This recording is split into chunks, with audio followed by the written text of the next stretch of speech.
Hello. I wanted to talk really briefly with you today about that energy. We've spoken a bit very recently about people we're worried about in our very real human world. It's normal to worry. We care about people, we want the best for them. Here's something I'd like to tell you about. Years ago, I used to run mastermind groups. Those groups are really all about becoming very clear of what our energy is, what we're sending, what we're receiving, what we are asking for. And one of the things we become incredibly, intensely aware of is that when we are putting out energy, anger, things that don't feel good to us, when we're putting it out, we are sending an energetic message to the universe, to God, to Source, to ourselves that we want more of it. That's what the whole law of attraction is about. That's what every religious tradition that I am aware of has some sort of reference to you reap what you sow, you get what you put out. That's why it's really, really important that we work together to hold thoughts and feelings and intentions that feel really good. If there's someone we care about, we have a couple of options, right? We can ask other people we love to please send out fear and worry. I bet none of you have ever done that. I know I haven't. I do know that when I'm worried or I care about someone, that I will send out prayers, intentions, love, the vision of seeing them thriving. For instance, a few days ago, I got a message from our wonderful neighbors that we had in Milwaukee for 30 years. These people are absolutely amazing. And they are prayer warriors. Capital letters, all large. They live and breathe their truth. He's in the hospital. He has blood clots in his lungs, and they're worried about him. She sent a message. She didn't say, please live in fear and worry about my husband because we know this is the end and we're so afraid. What she said was, he's in the hospital. This is what they've been diagnosed. Please pray for the medical staff to take excellent care of him. Please pray for the clots to dissolve and for him to once again be healthy and strong. And all these responses that she was getting, not just mine, all of these responses, seeing him happy and strong. He's an amazing husband. He's an incredible dad. He's a wonderful grandfather, coach, friend, buddy. Do you see how this goes? We have these choices. They're not always what come natural to us. And one of the great values of sharing this with people we care about, people who care about us and the ones we love, is because we can remind one another as we support one another.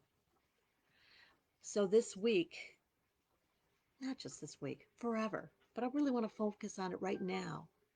How about if we take a few moments, close our eyes, and very, very deliberately shift our thoughts and our intentions?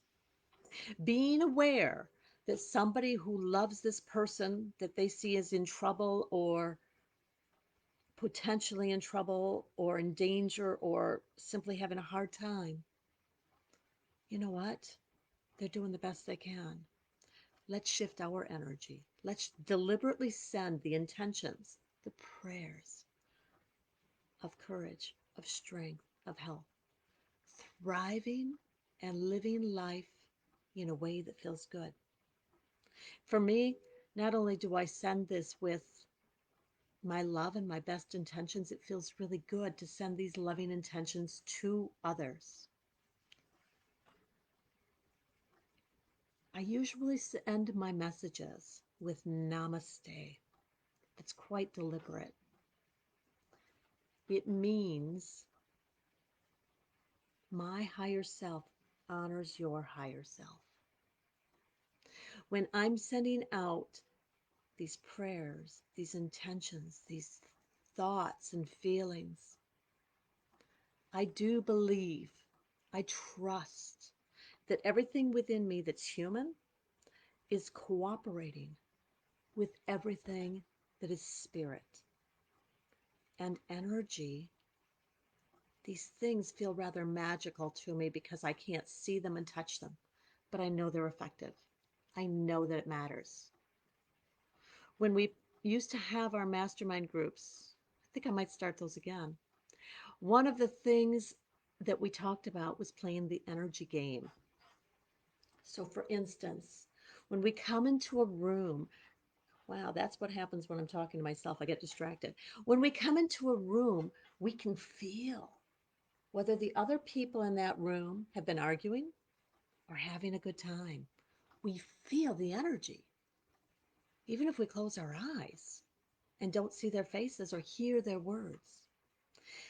So, I encourage you to be in a situation or go into a situation, whether it's at work, shopping, doing something on social media, just being with other people.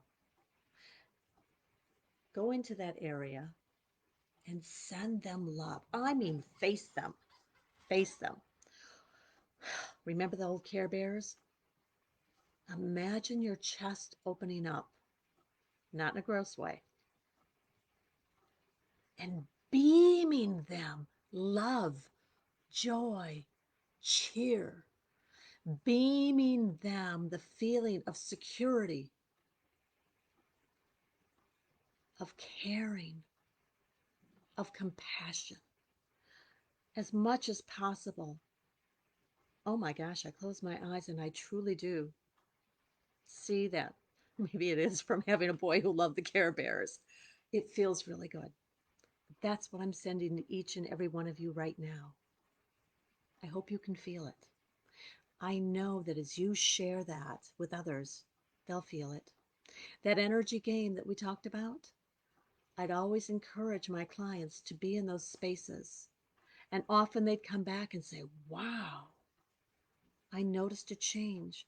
One gentleman talked about being in a restaurant, Chinese restaurant, and there was a family there whose little one was just having sort of a meltdown. They just did. Mom and dad were tense. Mom and dad were worried. Mom and dad were aggravated. Oh my gosh, why have I got the kid who's loud and noisy? Most of us have been there at some point. And he did. He just focused his intention on bringing that child calm and peace. And then he said he watched as he just kept deliberately sending this. The child calmed. Not like this, but a little at a time. So did mom and dad. As mom and dad calmed, so did the child. As the child began feeling better, so did mom and dad. This doesn't happen one person only. This is a collective, so to speak. That's a huge challenge that I'm asking you. And I also encourage you to let it be very gentle. If you notice yourself worrying or upset for someone, imagining the worst, go ahead and shift it to imagining the best. And remember, we're here for one another. So if we're having a difficult time shifting that, reach out to the others, ask others to support us in that vision, in that energy. Please, again, every religious tradition that I know of, or every spiritual tradition that I'm aware of, believes that when more than two are gathered, that energy, that prayer, that intention is intensified. So as we do this, as we send the invitation out to others, we're including them on our path. We are asking them to join arms with us in the most beautiful way possible. That's what we are doing for ourselves. That's what we're doing for them. That's what we're doing for the ones we love. Because remember, That beautiful healing doesn't just affect the ones we love, although that's, of course, what we're asking for, but we benefit from it as well. Because when we're shifting our thoughts and our feelings, our intentions, our energy to something that feels better, we benefit as well. It's a beautiful thing. Our being calms. We feel better. You deserve to feel better. Namaste.